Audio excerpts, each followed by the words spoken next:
Magandang ang boses ng damdamin. Tulong at kalingap ang laging unahin.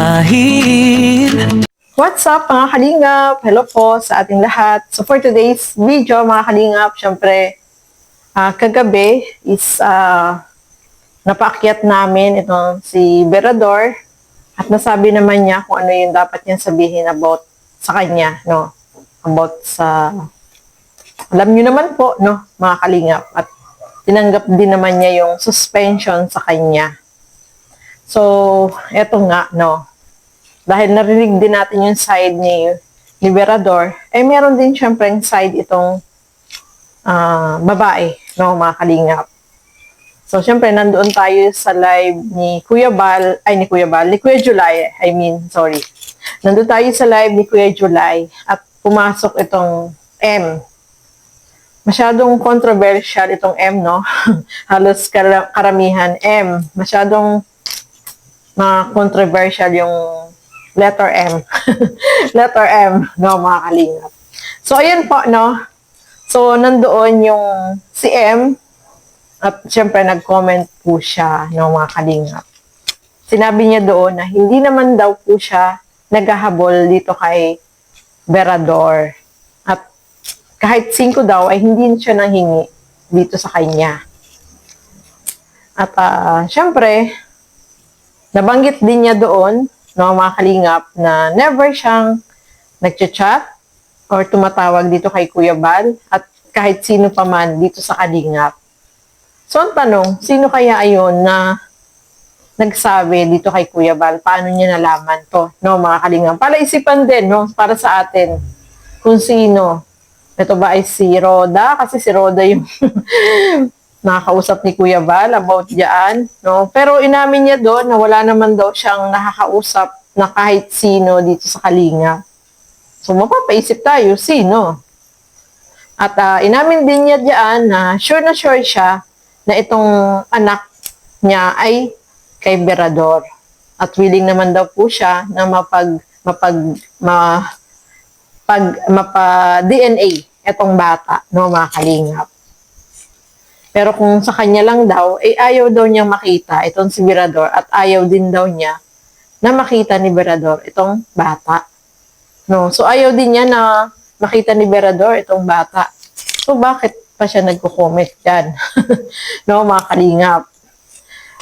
Sinabi din niya na mula daw May to June, yung nangyari sa kanila at yun siya nabuntis. So, masakit pa dito, yung sinabi niya dyan, mga kalingap, na sabi daw, nung sinabi niya kay Berador na buntis siya, ay ang sinabi sa kanya ay ipalaglag ang bata. Totoo ba to, Pres Berador? Na gusto mong ipalaglag yung bata. Yun ang sabi ng babae, no, mga kalingap. Hindi natin alam kung ano ba talaga, bakit nasabi yun ni Berador, o nasabi ba talaga yan ni Berador na ipalaglag mo yung bata, no, mga kalingap. Kaya daw siya nag-comment para gusto lang daw niya na matigil at matahimik ang lahat. Kasi nababas din daw siya. Yun ang sabi niya. Siyempre, siguro nanonood din siya dito sa kalingap, at baka nagbabasa-basa din siya ng mga comment, no? Kaya, nalalaman niya. At inamin din niya dyan na nakilala niya itong si Javier, si Berador, ay single pa siya noon. Yun daw ang totoo, sabi niya. Kasi, di ba, parang nasabi doon na single mom siya, no, mga kalingap. Inamin din naman niya na single mom siya dati. At ang asawa niya ay seaman, pero hiwalay na, no, mga kalingap. Hindi daw ibig sabihin nun ay gusto niya si Berador. So, ano pala? Ang tanong, ano pala, no, mga kalingap? So, syempre, mapapaisip din tayo, ano ba yung sa kanilang dalawa? Wala lang, parang, alam nyo na, ganun lang. Parang, may no, mga kalingap, parang hindi naman po siya naghahabol. At ayaw pa nga daw niya ipakita yung bata kay Berador. So, ano lang talaga, Yun lang, yung nangyari lang sa kanila, yun lang. At wala din daw siyang hinamon. Kasi nabanggit ni Pres Brador na hinamon siya, di ba, kagabi?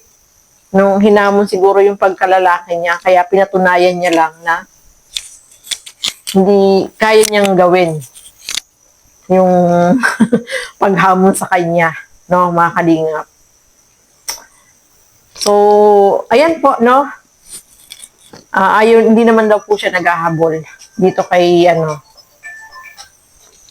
hindi naman daw po siya naghahabol dito sa kay Berador. At ayaw nga daw niya ipakita itong bata sa kay Berador. So, kaya lang siya nagsalita ay para malaman din yun side niya, syempre, no? So, talagang yun lang, SEX, yun lang siguro talaga. At wala silang, hindi naman daw niya, gusto si Berador. Wala siyang gusto. Yun lang. May ganun pala, no? Pero, sabi naman ni Berador, no, di ba, nabanggit niya kagabi na kung sa kanya yung bata, gusto pa nga niya daw niyang alagaan. Gusto pa daw niyang kunin at siya ang mag-alaga. At hindi naman siya magpapabaya kung kailangan bigyan ng sustento, kung kanya talaga yung bata, ay gagawin niya. Hindi siya, yung pababayaan niya yung anak niya. Magiging responsibility niya yung sa bata, no, mga kalingap. Kasi alam naman natin, magpapakasal na yan si Berador by November. So, naintindihan naman niya at naintindihan din naman ni Gingging. At bago pa man sila ni Gingging ay nasabi na niya kay Gingging na meron siyang, ayan nga, may siya na babae. So, parang lang, no? Sa tingin ko parang SEX lang. Ganun lang. Kasi wala naman daw siyang gusto. Hindi naman daw niya habulin si Javier, no, mga kalingap. Siguro, mas maganda, no, may advice ko lang. Mag-usap na lang sila, no? Magkaayos, kung ano man, kung kanya. Kasi sabi naman ng babae, sigurado daw siya talaga na kay Berador yung bata. Ang balak naman ni Pres at willing naman din yung babae, si M, na ipa-DNA. Walang problema. Papayag siya na ipa-DNA para lang mapatunayan, syempre, kung sa kanya ba talaga yun, no, mga kalingap. So, ayan po, syempre, narinig din natin yung side niya at sana wag na natin ibas, no, mga kalingap. Kasi dun sa kay M, wala namang problema sa kanya. Hindi naman daw siya naghahabol. At hindi naman daw niya gusto itong si Berador, no, mga kalingap.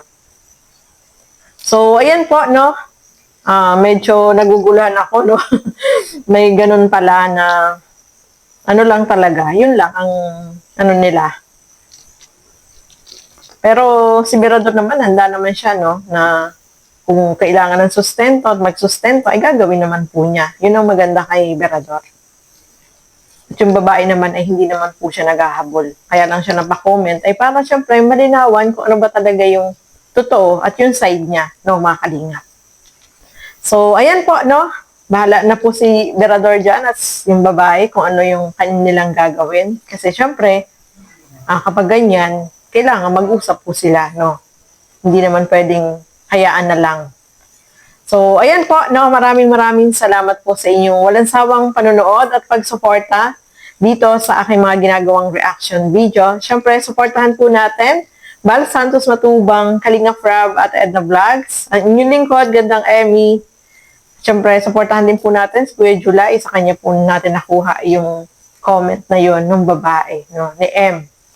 So, ayan po, maraming salamat po sa inyong walang sawang panonood and God bless po sa ating lahat. Bye-bye po!